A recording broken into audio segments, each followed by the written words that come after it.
کہ مرتد ہو جائے گا اس کو اگر توبہ نہیں کرتا اور توبہ کا اعلان نہیں کرتا باقاعدہ تو اس کو مسلمانوں کے قبرستان میں دفن کرنا بھی جائز بولو نہیں ہے. اس کا نکاح بھی ٹوٹ گیا.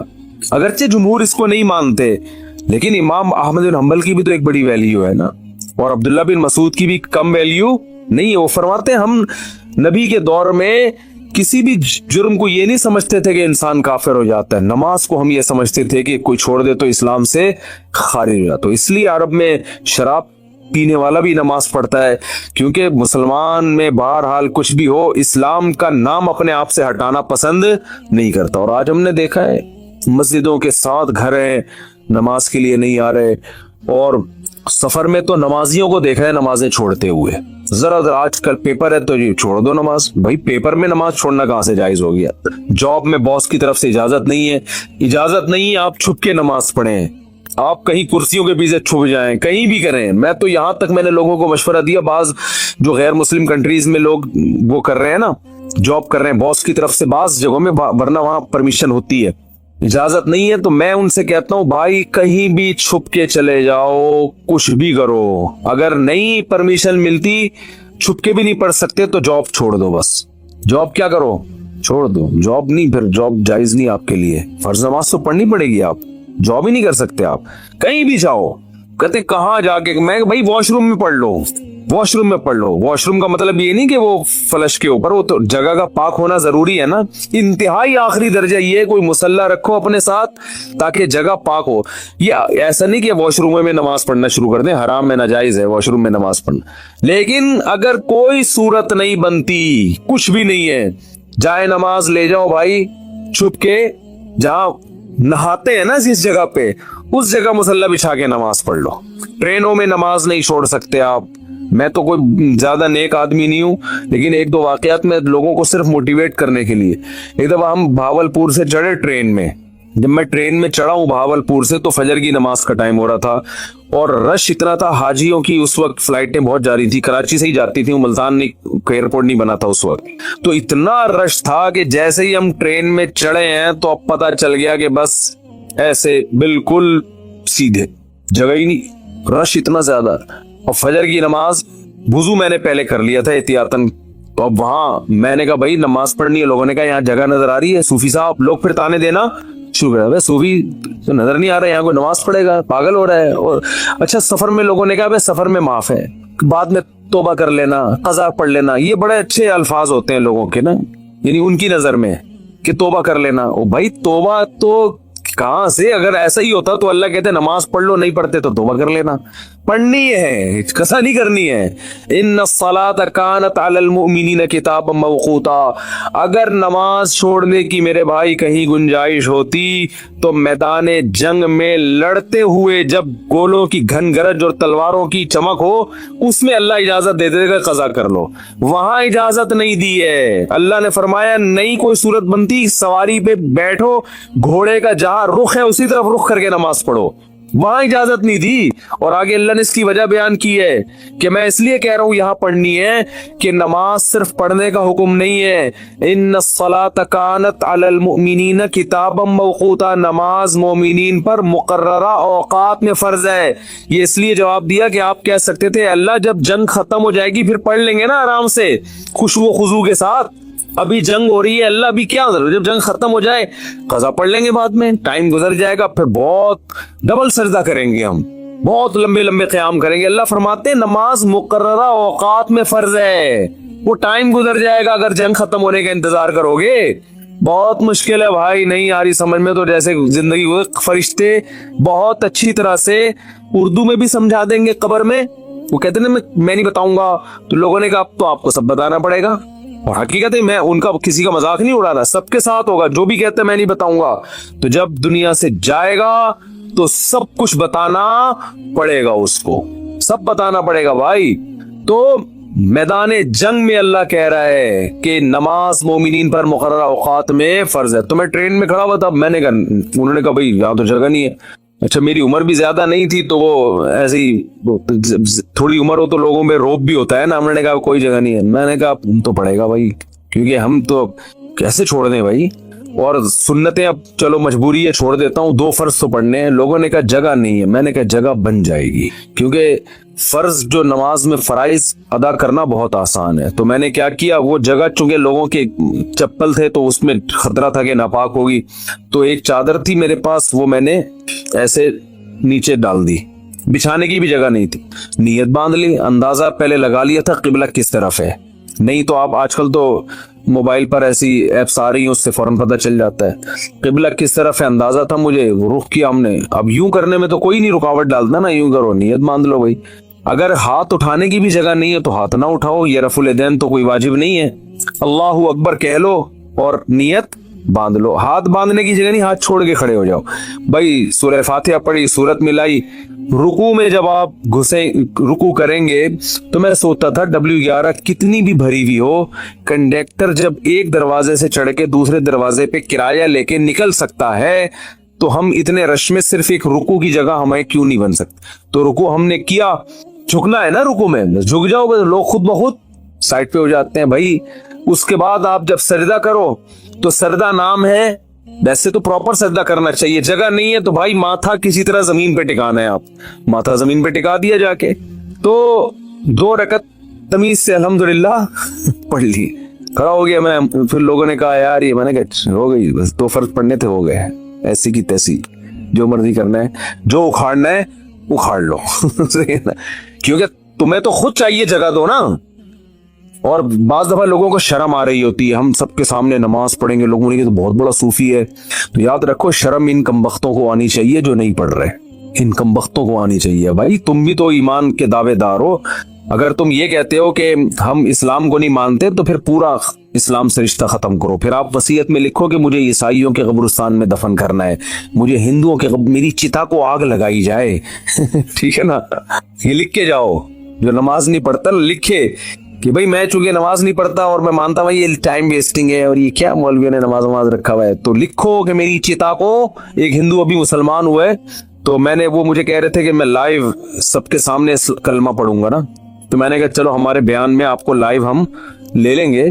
بیان سنتے تھے, اللہ کا شکر ہے وہاں انڈیا میں ان کو ایمان کی توفیق ملی, تو ہندو ہونے کے باوجود میرے بیان بڑے شوق سے سن رہے تھے, کہہ رہے ہیں سنتے سنتے میرا دل کیا کہ میں مسلمان ہو جاؤں, اللہ تعالیٰ قائم رکھے. تو میں نے کہا لوگوں کو موٹیویشن ملے گی, تو انہوں نے کہا میں سب کے سامنے. پھر مجھے خیال آیا بھائی اتوار میں تو ٹائم ابھی ہے, زندگی کا کوئی بھروسہ نہیں ہے. میں نے کہا اگر آپ اس سے پہلے مر گئے, انہوں نے کہا بات تو ٹھیک ہے. میں نے کہا پھر فون پہ ہی کلمہ پڑھو. تو انہوں نے کلمہ تو پڑھ لیا, ماشاءاللہ مسلمان ہو گئے, بیان بھی سن رہے ہیں. لیکن انہوں نے کہا میرے لیے سب سے بڑی آزمائش یہ ہے کہ ہندوؤں میں جب ماں کا انتقال ہوتا ہے تو بڑا بھائی ہے جو چتا کو سب سے پہلے آگ لگاتا ہے.